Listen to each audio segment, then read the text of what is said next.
Hello दोस्तों, आप सभी का हमारे चैनल सक्सेस ब्रिंगर में स्वागत है, इस्तकबाल है, वेलकम है।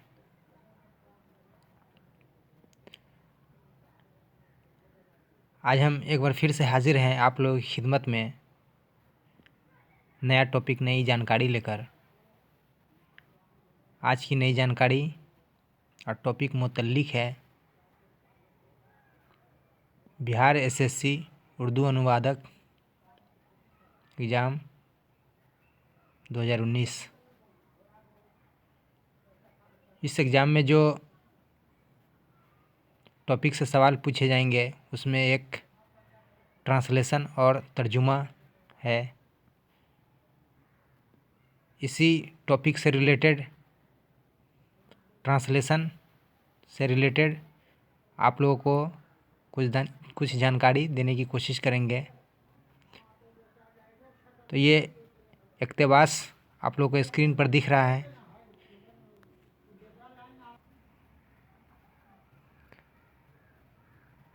ये इक़्तिबास या पैराग्राफ हिंदी लैंग्वेज में है और इसका ट्रांसलेशन उर्दू में किया गया है, जो आप लोगों को आगे बताया जाएगा। इस इक़्तिबास को पढ़ने से पहले हम लोग इस इक़्तिबास और पैराग्राफ के जो इम्पोर्टेंट वर्ड है, लफ्ज़ हैं, उसे जानने की कोशिश करेंगे।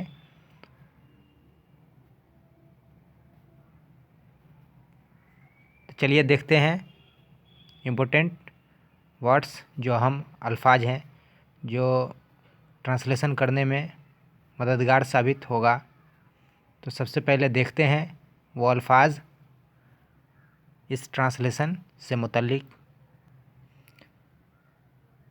तो दोस्तों, ये इम्पोर्टेंट वर्ड्स आप लोगों के स्क्रीन पर दिख रहा होगा।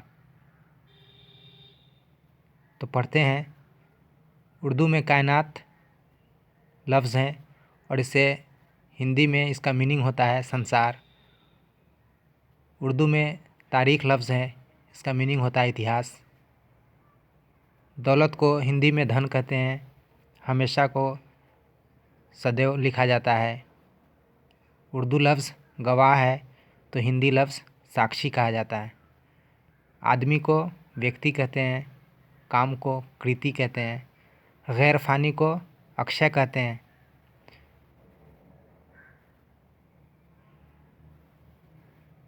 उर्दू में सिर्फ लिखा जाता है तो हिंदी में शब्द होता है केवल। दौलत कमाना उर्दू में लफ्ज़ है तो शब्द है हिंदी में धनोपार्जन। इंसानी मुआशरे को हिंदी में मानव समाज कहते हैं। मकसद का अर्थ होता है, मीनिंग होता है उद्देश्य, जो हिंदी में लिखा हुआ है। बेहतरी का कल्याण होता है, इज़्ज़त का प्रतिष्ठा होता है। मुस्तकिल का अस्थाई, इलाका का क्षेत्र। ताउन का मीनिंग योगदान होता है। खुद अर्जी का मीनिंग स्वार्थ। इबादत या बंदगी को हिंदी में उपासना कहते हैं, जिसका अर्थ मीनिंग होता है। मौजू को टॉपिक कहते हैं या प्रकरण। तो दोस्तों, ये थे कुछ चंद अल्फाज, शब्द। ये जो कुछ अल्फाज थे मीनिंग के साथ हिंदी में और उर्दू में आप लोगों ने पढ़ा, समझा। इसको पढ़ने के बाद आप लोग ट्रांसलेशन करेंगे तो बहुत ही आसानी होगी। तो हम उम्मीद करते हैं कि आप लोगों को ज़रूर समझ में आया होगा और सीखने में मदद मिलेगी। तो देखते हैं हिंदी का पैराग्राफ इक़्तिबास, जिसे ट्रांसलेशन उर्दू में करने की कोशिश करेंगे।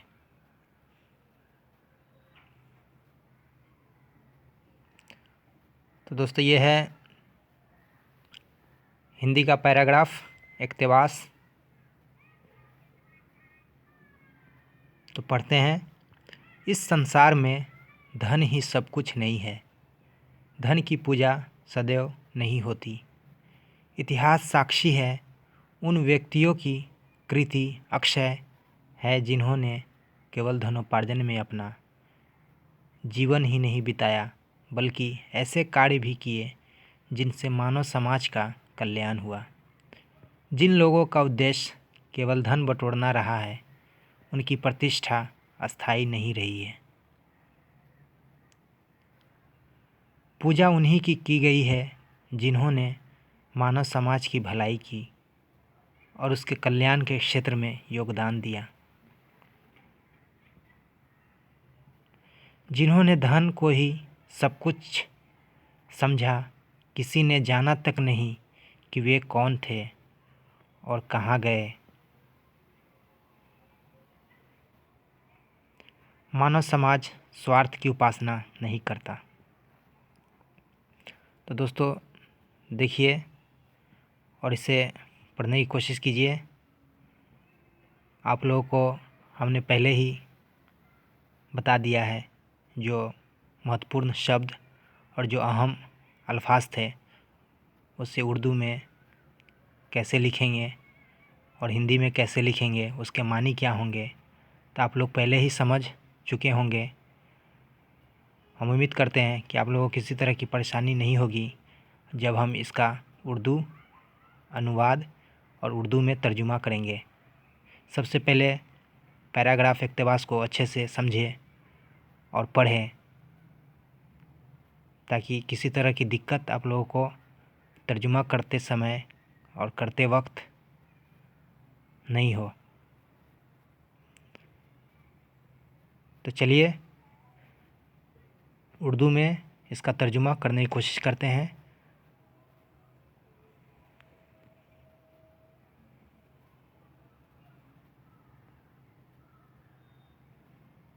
तो दोस्तों तर्जुमा इस तरह से करेंगे,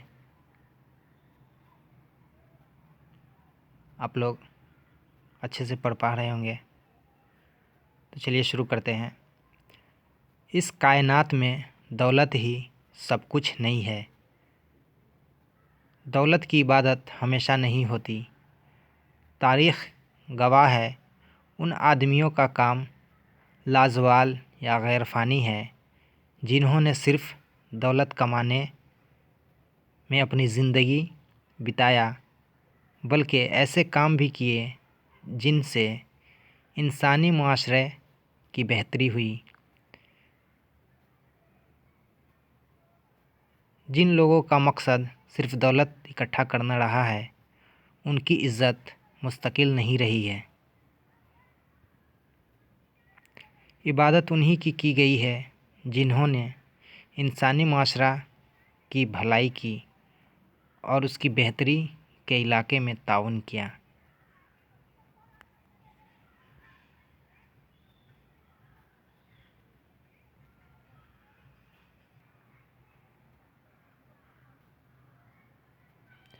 जिन्होंने दौलत को ही सब कुछ समझा, किसी ने जाना तक नहीं कि वह कौन थे और कहाँ गए। इंसानी माशरा खुदगर्जी की बंदगी नहीं करता।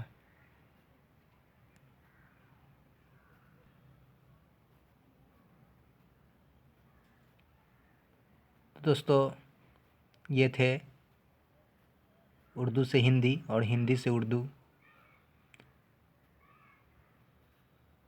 तर्जुमा जो हमने आप लोगों के लिए टॉपिक नंबर 1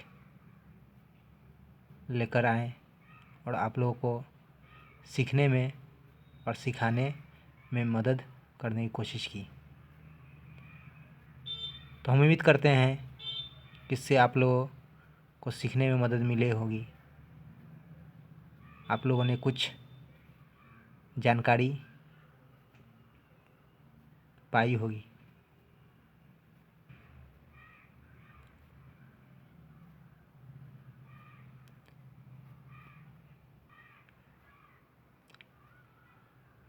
तो इस तरह के वीडियो जो जानकारी से भरी होगी, आप लोगों के लिए कंटिन्यू लाने की कोशिश करते रहेंगे।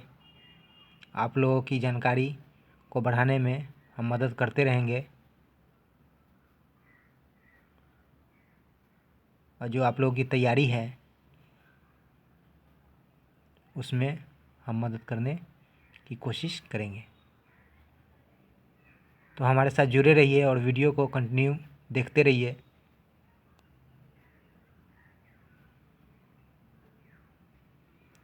और जानकारी हासिल करते रहें। अगर वीडियो आप लोगों को पसंद आई है तो लाइक कीजिए, शेयर कीजिए और हमारे चैनल को सब्सक्राइब कीजिए।